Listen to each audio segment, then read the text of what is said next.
नमस्कार, AGCN news पर आपका स्वागत है। मैं हूं मनीषा राणा। प्रस्तुत है आज का मुख्य समाचार।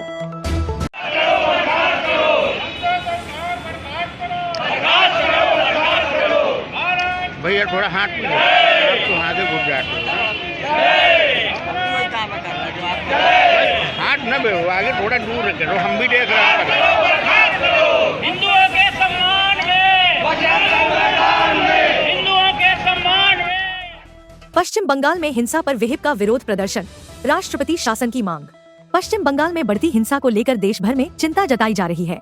इसी के विरोध में विश्व हिंदू परिषद ने शनिवार को बलिया कलेक्ट्रेट पर प्रदर्शन करते हुए राष्ट्रपति के नाम ज्ञापन सौंपा। विहिप का आरोप है कि बंगाल में वक्फ कानून के विरोध की आड़ में योजनाबद्ध तरीके से हिंसा फैलाई जा रही है और प्रशासन दंगाइयों के खिलाफ कार्रवाई करने के बजाय कई स्थानों पर उनका समर्थन कर रहा है। विहिप के अनुसार 11 अप्रैल को मुर्शिदाबाद से शुरू हुई हिंसा अब पूरे राज्य में फैल चुकी है। उस दिन वक्फ कानून के विरोध के नाम पर हुए प्रदर्शन ने उग्र रूप ले लिया, जिसमें 200 से अधिक हिंदू परिवारों के घर और दुकानें जला दी गयी। 3 लोगों की हत्या कर दी गई और कई महिलाओं के साथ दुष्कर्म की घटनाएं सामने आईं। इस भीषण हिंसा के कारण 500 से अधिक हिंदू परिवारों को अपना घर छोड़कर अन्य स्थानों पर पलायन करना पड़ा। विहिप का कहना है कि मुख्यमंत्री ममता बनर्जी पीड़ितों की सुध लेने के बजाय उन इमामों से मुलाकात कर रही हैं, जो हिंसा के पीछे माने जा रहे हैं। एक इमाम द्वारा मुख्यमंत्री को धमकी देने की बात भी सामने आई है। आरोप यह भी है कि ममता सरकार अब उन शरणार्थियों को सहायता देने के बजाय उन्हें वापस भेजने की योजना बना रही है, जिससे उनका भविष्य संकट में पड़ गया है। विश्व हिंदू परिषद ने यह भी कहा कि वर्तमान में बंगाल की स्थिति बेहद गंभीर है। राज्य सरकार न केवल संवैधानिक व्यवस्था को नजरअंदाज कर रही है, बल्कि अपने राजनीतिक स्वार्थों के लिए प्रशासनिक तंत्र का दुरुपयोग कर रही है। बांग्लादेशी और रोहिंग्या घुसपैठियों को राज्य में खुली छूट दी जा रही है, उनके आधार कार्ड बनाए जा रहे हैं और उनके माध्यम से वोट बैंक तैयार किया जा रहा है। इससे न केवल राज्य की सामाजिक संरचना प्रभावित हो रही है, बल्कि राष्ट्रीय सुरक्षा भी खतरे में पड़ चुकी है। विहिप का यह भी कहना है कि हिंदू त्योहारों को मनाने के लिए अदालत के आदेश की आवश्यकता होती है और जब अर्धसैनिक बलों की तैनाती की जाती है तो उन्हें भी निशाना बनाया जाता है।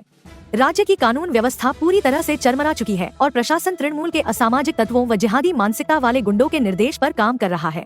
इन परिस्थितियों को देखते हुए विहिप ने केंद्र सरकार से मांग की है कि पश्चिम बंगाल में तत्काल राष्ट्रपति शासन लागू किया जाए, हिंसा की निष्पक्ष जांच कर दोषियों को दंडित किया जाए और राज्य की कानून व्यवस्था का नियंत्रण केंद्रीय सुरक्षा बलों को सौंपा जाए।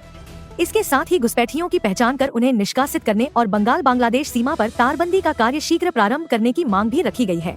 विहिप का मानना है कि यदि समय रहते कठोर कदम नहीं उठाए गए तो यह संकट केवल बंगाल तक सीमित नहीं रहेगा, बल्कि पूरे देश के लिए चुनौती बन सकता है। किस चीज को लेकर के ज्ञापन दे रहे हैं और क्या है पूरा मामला? आज बंगाल में राष्ट्रपति शासन लगाने की मांग और ममता सरकार को तत्काल भंग करने की मांग का देशव्यापी कार्यक्रम ये विश्व हिंदू परिषद बजरंग दल के बैनर तले पूरे देशव्यापी में किया जा रहा है। उसी में आज बांदा में ये कार्यक्रम हो रहा है और ये मांग की जा रही है कि तत्काल वहाँ पर राष्ट्रपति शासन लगाया जाए और वहाँ की सरकार भंग की जाए।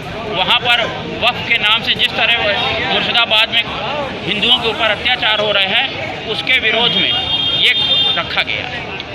अगर नहीं मांगे पूरी हो रही हैं तो नहीं मांगे पूरी होंगी तो हमारा शीर्ष नेतृत्व जो कहेगा उसके लिए विश्व हिंदू परिषद बजरंग दल बाकी पूरा संत समाज और जितना भी हमारा संघ परिवार है, हिंदू समाज है, सब एकजुट होकर आगे की कार्यवाही के लिए तैयार बैठा है।